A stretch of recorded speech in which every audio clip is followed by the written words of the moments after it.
All right. Okay. So let's watch some customer experience videos. I think that would be kind of neat. So that's what we'll do. Okay. Okay. Now you know what? To make it very simple, it'd be nice if I could type. Let's see.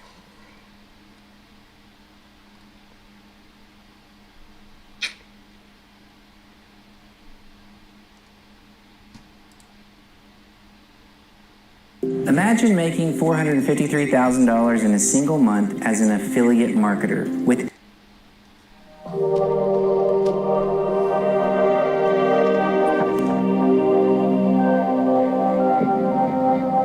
All right, get on with it.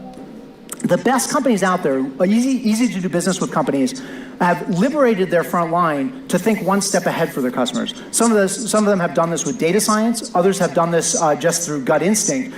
But they've told their representatives, look, if you're solving a customer issue and you know that there's a high probability that a customer is going to call back about a related downstream issue, take the extra time and solve that issue too.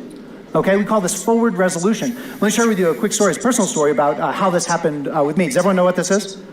Dyson vacuum. How many people have a Dyson? Yeah? I've got one. I do not. My vacuum costs like $40 at Target. I really hope he's talking about a vacuum cleaner. Too. I think these things are priced like they're made of gold, but it's just expensive British molded plastic, it turns out. And I found this out the hard way because I rammed my Dyson I clipped the wooden leg of my dining room table, and I knocked this part off the side, which I later learned was the dust filter cover, which it also turns out is a critical component of the Dyson vacuum cleaner, because without it, it's not just that it doesn't work, it actually sprays dirt all over your house. So it's not just unproductive, it's counterproductive. And so I called Dyson up to order a replacement part. Great interaction with this rep. She took me to the website, a couple questions, we diagnosed the model I had, then she took me to the exploded diagram, showing all the parts and pieces, and we very quickly understood that it was the dust filter cover, part 21 XJC, that I needed. That's a great example of first contact resolution. And if it ended there, I would have been thrilled, right? But here's what happened next. So she said, I'm actually going to send you 2 of those. And I was like, hold on a second. I don't have to pay for one. You're not going to charge me for 2. I only need 1. I'm an idiot, but I only broke it once. I don't need 2. And she said, actually, in my experience, customers who call us up to buy this replacement part, what they don't realize is it's actually a little bit tricky to install. There are these little pins and tabs all along the circumference of this thing, and that if you force it, you break those pins and tabs, and when you do that, you got to resort to duct tape or calling us back. And so what we found is it's actually better to give you 2 now, so you can try with 1. If you get it wrong, you got a backup. If you get it right, throw it in the parts bin. Why is it such a hard part to put on? I mean, that seems like a design flaw. Don't send it back to us. We don't want it. Keep it for next time you ram your Dyson into your dining room table, knucklehead. So, and so at this point, I was just totally fascinated because I study this stuff for a living, and I'm asking, well, doesn't that cost you a lot? What are the economics of that? Like, doesn't it take more time? And does it justify the extra time and the expense of sending a spare part? And it was at that moment she said, have I fully resolved your issue today? But she did answer this question. She said, look, no, actually, we've done the math, and it's actually cheaper for us to send you a second part than it is for you to call us back. And we also know it's way less frustrating for our customers. So think one step ahead for your customers, because that's what easy to do business with companies do. This is not hard stuff. You can use data science, machine learning to do it. You can just do it through gut instinct. Your most tenured reps know if... Gut instinct is the easiest way of doing it, right? But if you have access to all the transcripts from your call center and chat stuff and everything like that, then you have all that data. You just have to sort it and organize it and search through it. And I know a lot of smaller companies don't do that, so they do go off of gut instinct. And gut instinct, for all it's worth, and it is worth a lot, especially if you have years and years of experience and you're paying attention, it's not going to beat the cold hard facts, right, that you're going to get from mining your own data. And as long as that data is accurate, you're in good hands. So let's see. if I solve this issue, I'm probably going to get a call back about this other issue unless I forewarn the customer this might happen to them. So think one step ahead. Don't play checkers with your customer, play chess. All right? Oh, I guess that was the video. Okay. Let's see. There's Patrick Bet-David. There's... Huh.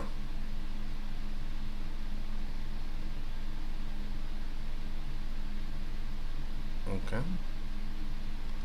What do we want to watch? Okay, there's Star Trek: The Next Generation, which is great. Let's throw this up in a new tab. So I saw one that I did want to watch. And that's how you use Let's CRMs. skip the ad. Questions? Or Okay. And then the one that I wanted to watch with all 0 of you guys here is this one, how brands manipulate your emotions. I really struggle when organizations talk about a customer experience. And the difference between customer experience and customer service is this. Customer service has a department, customer experience does not. That's fair. Customer service has a department. Yes. Customer experience does not. Yes. If you're a customer service organization, there is a department whose role it is to look after servicing customers and keeping them happy. Yeah, customer If service you're a department. customer experience organization, then actually all of us are responsible to how the customers experience our business. We, Yes. in our firm, think of ourselves as a customer experience organization. Here's one of the ways we test this. If you come to my head office in Sandton, beautiful, they call it the richest square mile in Africa, true story. More GDP per capita in that little square mile than any other part of the continent. That's the number of companies that are there, listed firms that are there. The largest companies in the world are literally within 2 blocks of my office. My office is right across Sandton City, which is this beautiful mall right in the center of Sandton. I'm on the 5th floor, so I overlook all of the mall on the western side, and then on the eastern side, I've got a full view all the way through to the airport of all of Johannesburg. Glorious sunrises, That's pretty cool. fantastic sunsets. Beautiful, beautiful space. You come to my office, as you walk in at reception, there is a little sign at reception that reads, "Hello, family." Now, it's a rule in my office that if you come and visit us, whomever it is that receives you first must offer you something to drink. Okay, that's a good rule. Not the receptionist must offer you something to drink. Not the lady that helps us at the office must offer you something to drink. It's common and frequent where I will be stood at reception talking to a client who's leaving as another client walks in. And as they leave, I will offer them a cup of coffee. I like that. Here's an ad. But I like that because a lot of the times, right, when someone walks into a place, they always leave it up to You the want a career in receptionist. cybersecurity? We can help you get there. Our stackable cybersecurity. And if they are, Right. So the receptionist, or they'll have the lowest person on the totem pole, right? Get this person whatever it is they want, if they even offer that at all, right? That's another thing. A lot of companies don't. You go there, you sit down. Honestly, the only places I've seen that do this for guests are auto repair and car dealerships. Honestly, right? I'm sure there's other ones too, right? And they have like those K cups and some non-refrigerated bottled water, you know. So let's see what else. ask for a cup of coffee, I will go make it. And I will bring it. Because all of us have the same responsibility of caring for and looking after the customer.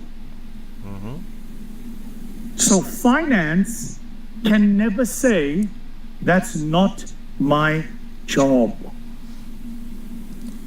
The phrase "not my job," even though I get it, right? You know, I get the whole act your wage kind of thing, right? I understand where that's coming from.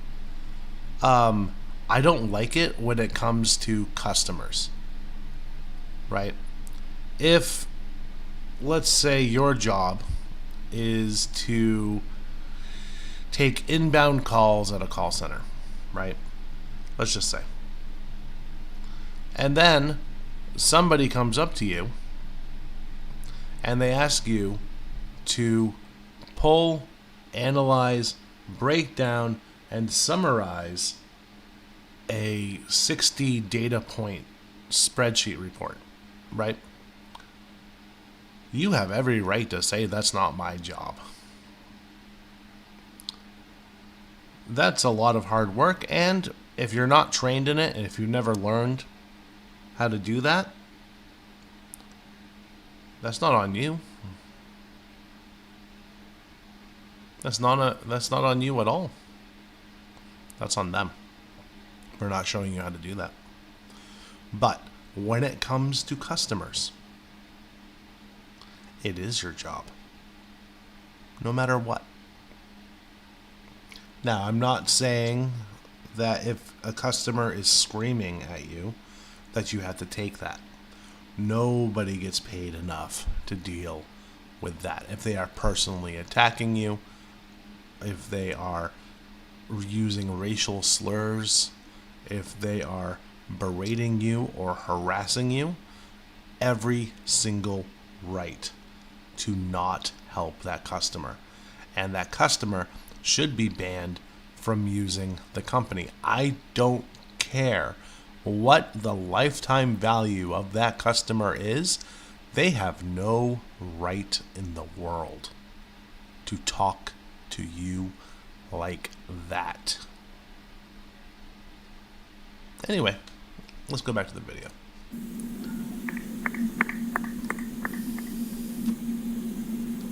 This is why these things are hard to do and hard to implement, because they require true courage in how we operate and true courage in how we make decisions.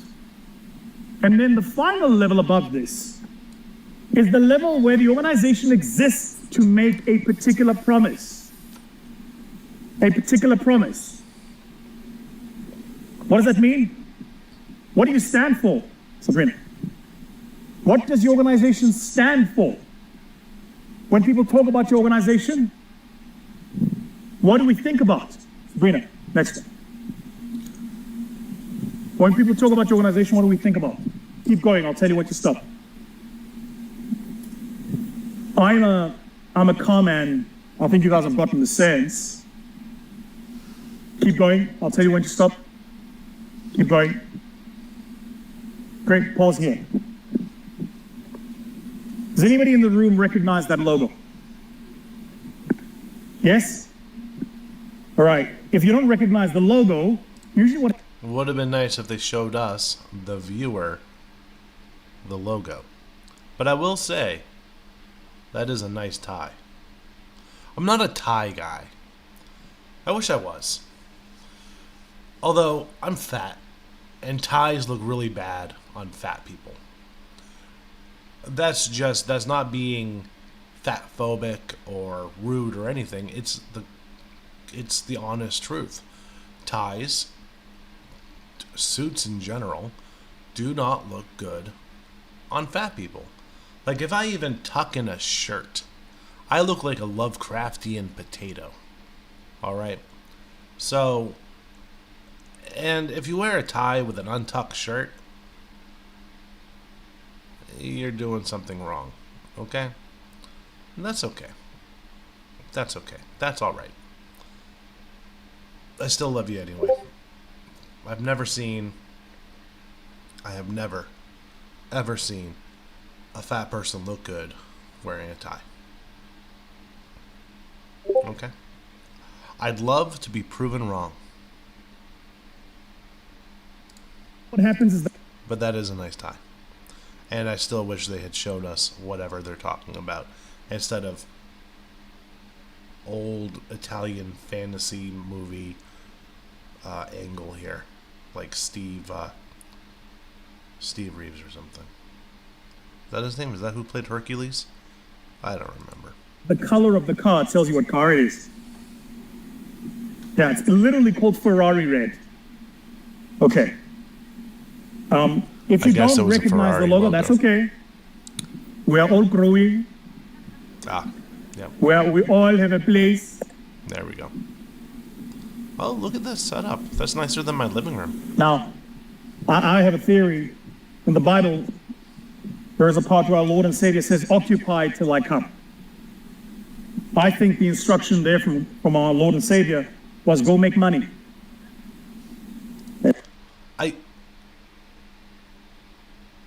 I don't think that's what Christ meant by that. Go make money. That doesn't sound like something Jesus would say. Maybe he'll clarify. Jeez. It's not my portion as a Christian to be poor. No. You can be wealthy and good. It's like those people that say, wealthy people are really miserable. No, they're not.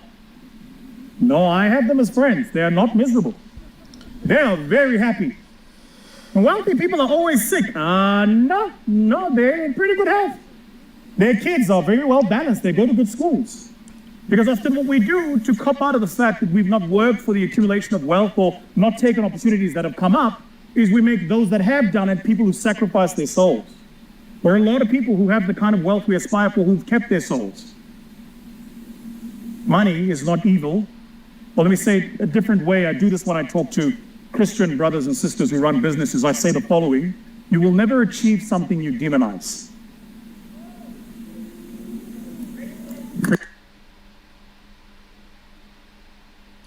Okay. I have a lot to say about that. And it's not my point in this video or this stream to get religious, okay? Or talk about religion. But, my gosh. From a theological standpoint, this is heresy. Okay? And, yeah. What he said was complete garbage from a theological standpoint. No, money is not the root of all evil.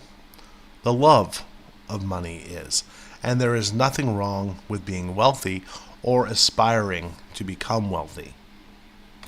It's what you do with that wealth that matters. But, CX Riot Radio person, aren't people saved by faith and grace? Yes. But faith without works is dead. You want a dead faith? The purpose of accumulating wealth is to help the less fortunate. That goes back all the way to the beginning of Christianity. Someone has lost the plot along the way, so now Christian pastors, and I use that term loosely, have mansions and private jets and this, that, and the other, Ferraris, right? Which, how much could they have helped the less fortunate, the hungry, the poor, the sick, with the money they spent on those things? Again, nothing wrong with having money, but do not pretend that it is a Christian value or it is somehow a virtue to be rich.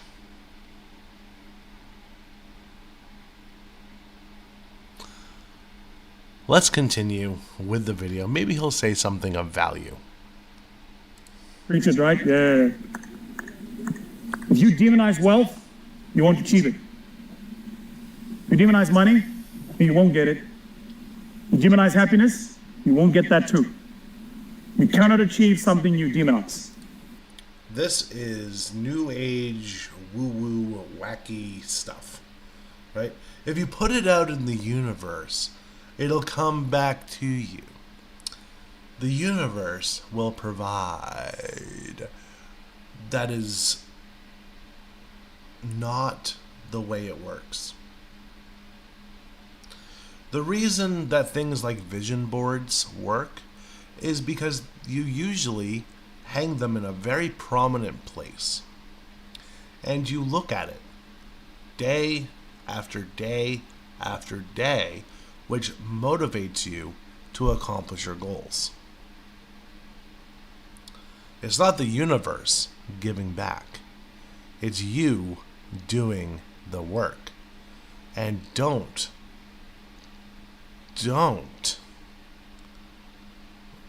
say that as a Christian virtue.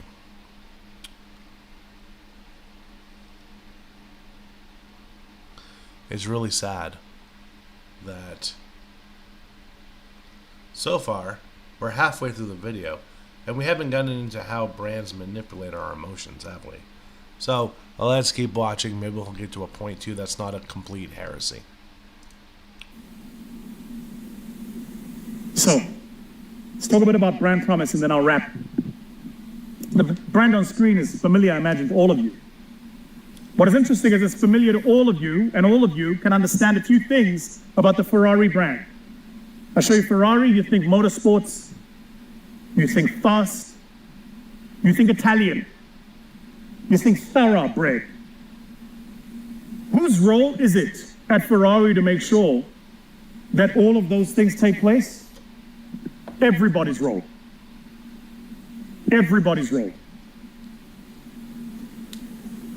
Did you know that BMW has an entire phonics department? Listen to this. An entire phonics department that is in charge of the sound of the bells in the car. Did you know that? But if you hear the driver BMW, when you open the door and the car is on, it makes a ping. I've heard that BMWs don't come with blinkers. Is that true? Ping, ping, ping, ping, ping. They sit for months to decide on the sound and the volume of that little sound.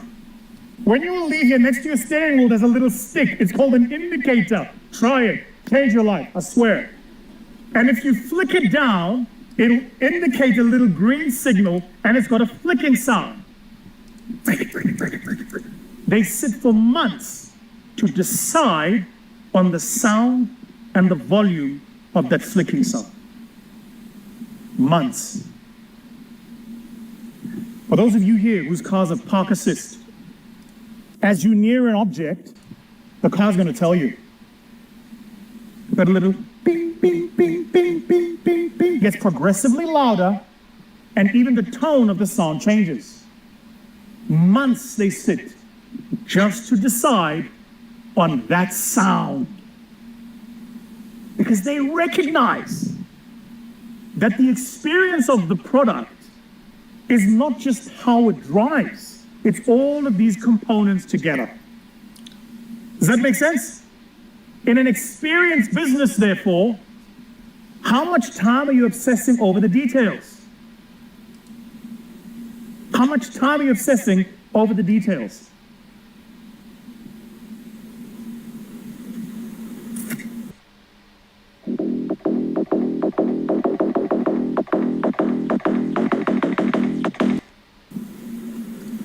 Maybe I should spring for YouTube Premium.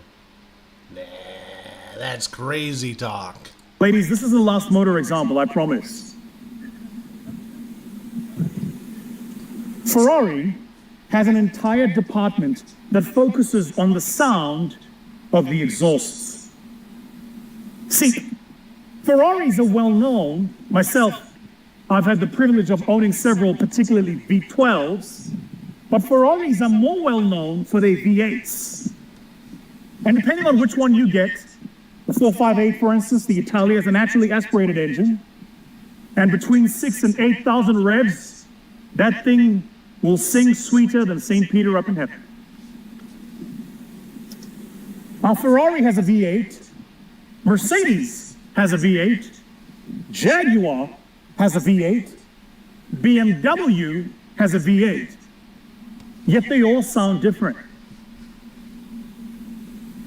Okay. See, a Mercedes V8 is a lot more bassy, very baritone, and it pops at the top of the rev. It's a that pop, by the way, is the turbo injecting. All the C63 boys know what I'm talking about. But my friend, you haven't lived. You haven't lived until you've had the angels of Ferrari sing to you. I don't care what problems you have in life. You will forget them. As it pulls, it's going to... The first rev never irritates, but every single rev after that.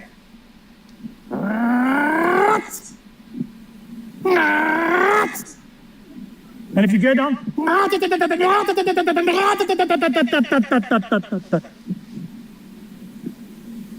even if you are ugly, she will marry you. I promise. What?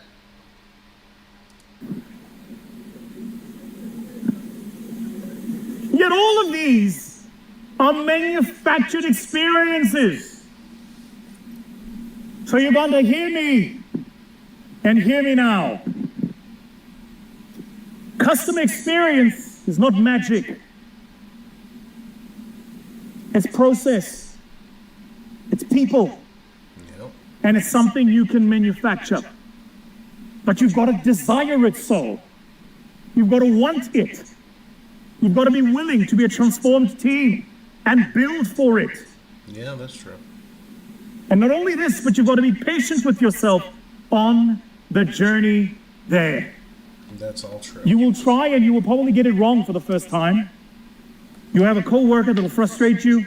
Yep. The old world will fight back. There's this beautiful expression I want to leave with you here today. Listen to this.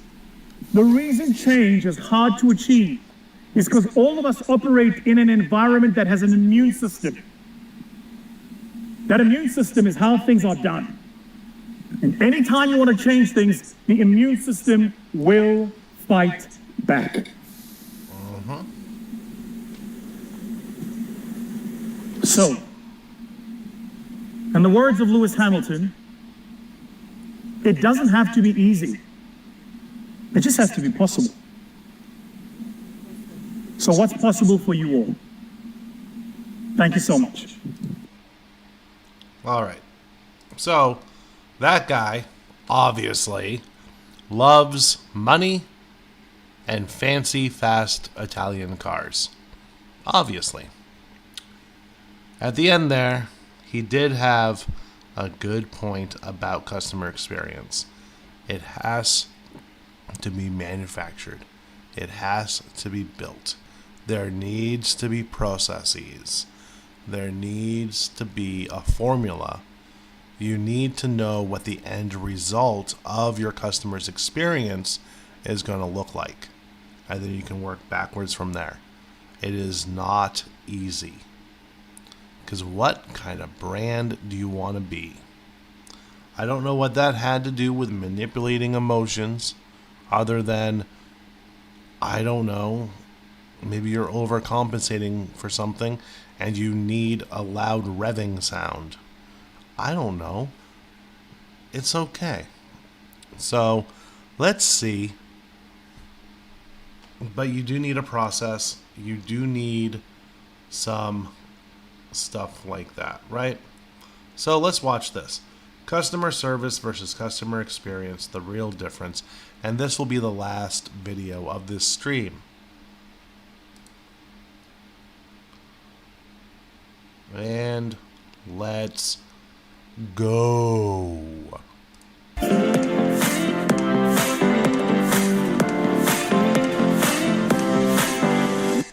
That's a nice garage.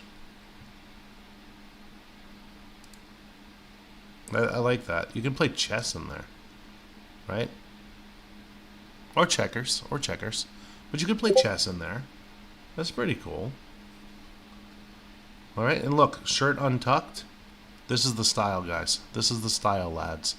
This right here. Jeans, no. Maybe not that. You can't even see what I'm saying. All right, hold on. I can't even move this thing. All right. All right, here. All right. I don't know about the glasses. The jeans are cool, right? A little distressed. Not my style, but it is what it is. The shirt untucked. Like this. The finger. I don't know why he's flipping us off. It might be his index finger. Who can tell? I don't know about these. Are these flip-flops? I don't know about that, guys. So let's move this doohickey over here. And yeah.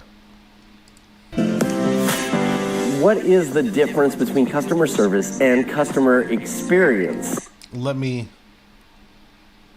Yeah, let's let him explain it. Great question. And to be frank, the answer... It is a great question because everybody equates them as the same damn thing, right? Except for all my lovely friends on LinkedIn who know the difference, but that's because their career is in one or the other, right? So, whatever. Answer is pretty simple, but let's break it down so we truly understand where the nuances lie. And we're going to do it from right here at my home and in my garage in Boca Raton. There, I didn't want it freeze framed on that. Okay, I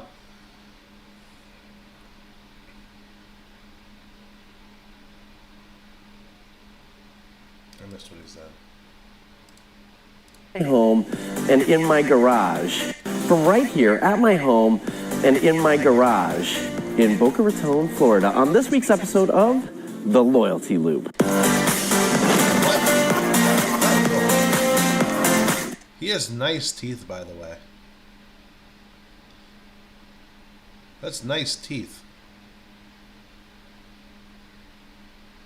Why are we in my garage? Because we need a new garage door. And we're going to use my search for a new garage door to break down the difference between customer service and customer experience. You see, a few years ago, we traded in the winter storms of Boston for the hurricanes in South Florida. And as a result, we need a new garage door because the current garage door is not hurricane safe. Actually, I think they call it hurricane rated, but I don't know anything about garage doors. So, why would they build it, the garage door, not being hurricane safe? Now, I've only gone to Florida once in my life, and that was to go to Disney World with my family, right? Thankfully, there was no hurricanes there, but they get them all the time because I used to live in Maine, and we used to get the tail end of the hurricanes, right? The very last bit, where it was just a little bit of wind and a little bit of rain. Nothing compared to what they got in Florida or, you know, the South, the Panhandle, stuff like that. Right, but why would they build something or install something that wasn't hurricane rated or hurricane safe? That seems crazy to me. oh, who am I going to call? This is, let me show you who I'm going to call. You got to come inside, though, to see that. So come on inside. There you go. Can you see it? Can you see that? Yeah, let me explain. You see, we bought this house about a year ago, and on the back of the garage door is this sticker. Garage door tune-up, $39.95, the doorman. They give it a phone number, and it says sales and service. Now, I don't call the phone number immediately. That's not how I buy, but what I do is I pop open my phone and I search for the doorman in Boca Raton, and boom, there you go. I get their website. Now, I click on their website just to check it out, and it looks, you know, pretty good. And I'm looking for a hurricane door, so I click on the very first mention of hurricane garage door. Oh no, page not found. That's okay. I worked at a company once. They were I worked at a company once. I work at a company now, but I also worked at a different company then, right? And their website, down at the very bottom, and I'm the only person that noticed this, right? And thankfully I did, and thankfully they got it fixed after. But it was not a restaurant, but the coupon at the bottom was for $69 lunchtime special, right? And then I had like sandwich, fries, and a drink. Okay, first of all, that's a damn expensive lunchtime special. Second of all, it was not a restaurant that this business was actually doing, right? So pay attention to the website. Pay attention to the website design. Go through it with a fine-toothed comb. And if you're not the one that's working on your website, work closely with your web dev and make sure that it's perfect and you don't see stuff like this. What a bummer. But I hit the back button on my browser and I surf a little more and I read some of the testimonials and they look good, right? Yeah, these are good Those are usually curated if you're on their website, right? You got to go to the source. testimonials, but no one posts a bad testimonial on their website. Ding. So I hit the back button again. I go to Google and I check out the customer reviews on Google, and it looks pretty good. 4.5 out of 5 stars. That's pretty good. Read the lowest rated reviews, and you know what? Look, everybody has a couple of bad reviews, and it looks like these owners are very responsive with their Google reviews. They seem to have responded to every single bad experience. So I go back to the website here, and I find the Contact Us link, and I fill out the form. Ugh, I hate forms on your phone. They're so... And boom, I submit it. That's why And you have autofill. I wait.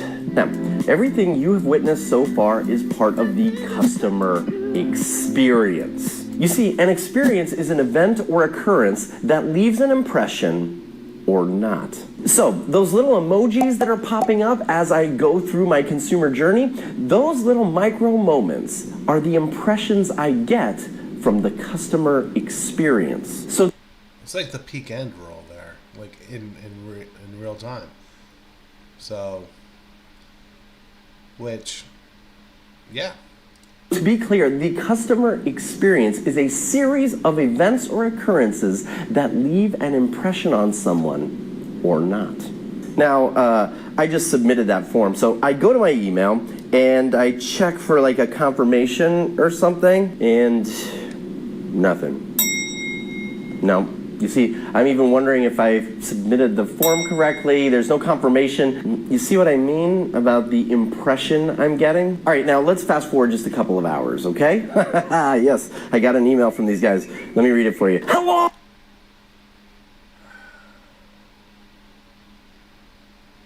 Wow. Anyway, that's really, really bad of them to have 2 hours for a response time for email.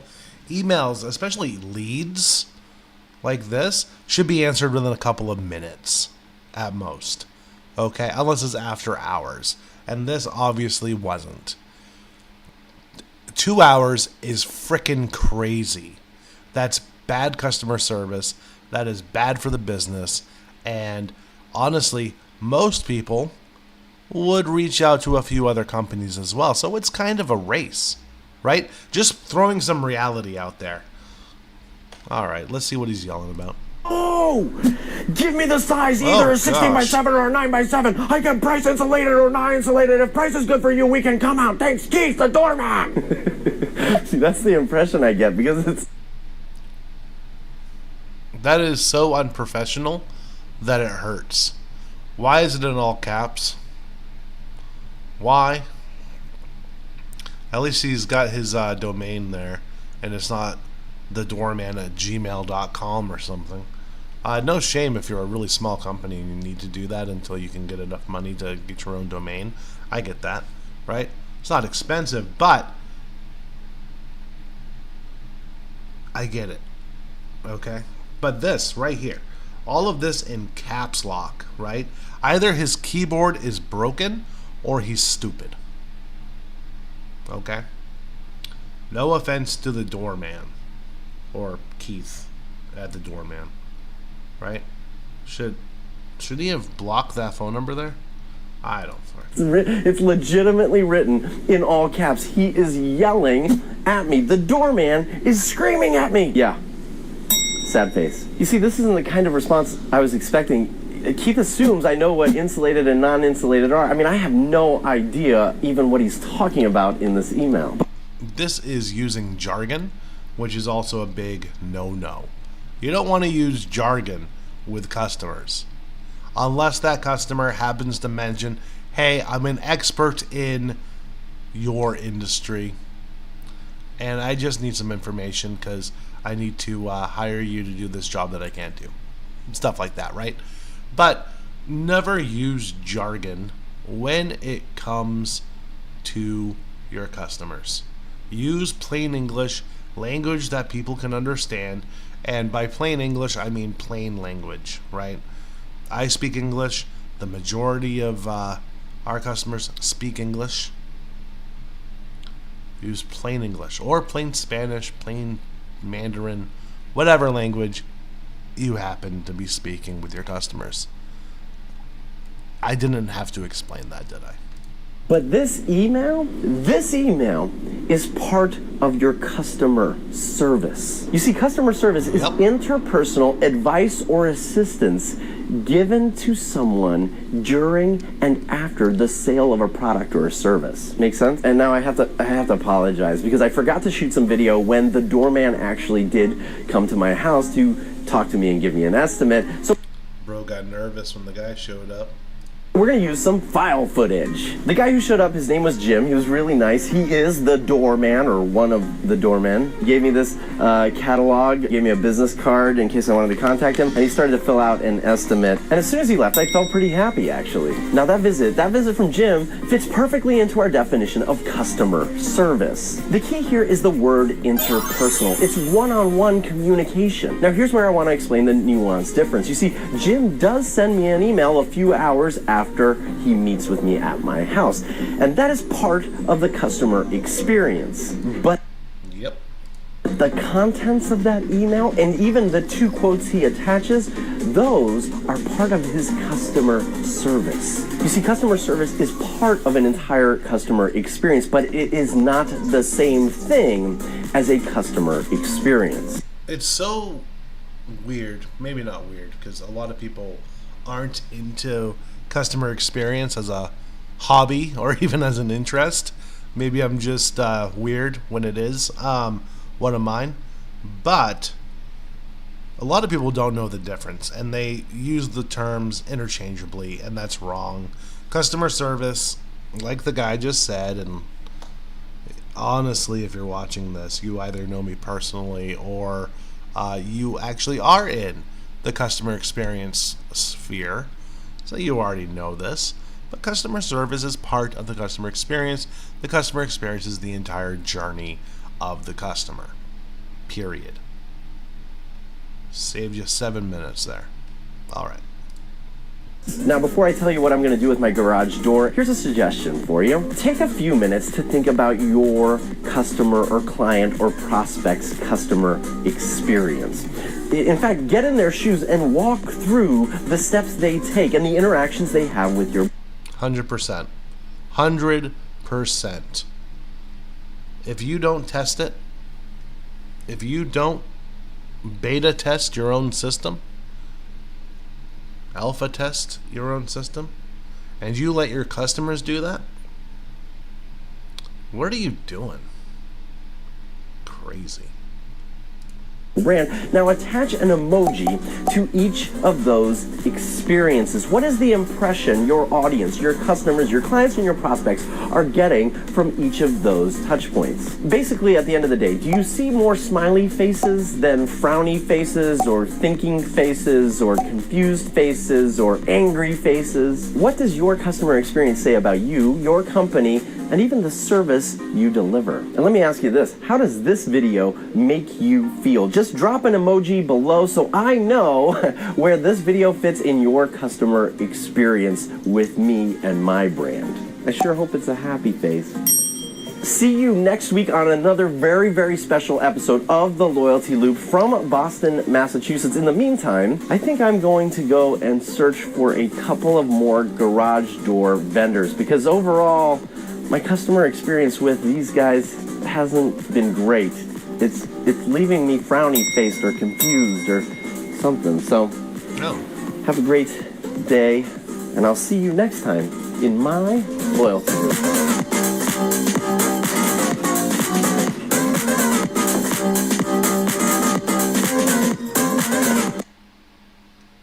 Ew.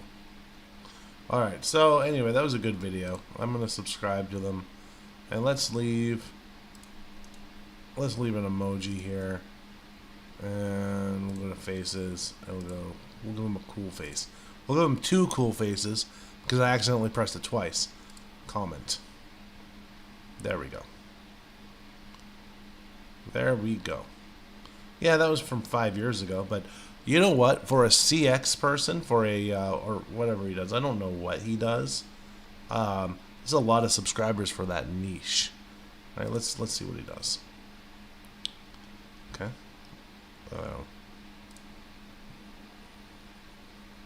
Master AI content creation. No thanks. There is no perfect prompt. Okay. The 4th AI power. A lot of AI stuff in the last year. Which I guess makes sense.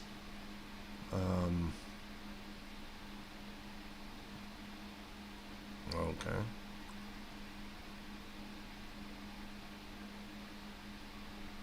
Okay. Well, that was a good video. I subscribed to him. I suggest you guys do the same. It's the Loyalty Loop is what it's called, or Andrew Davis, I guess. Let's see. Okay, handwritten letters, always a good thing. Always good customer service, part of the customer experience. Let's see.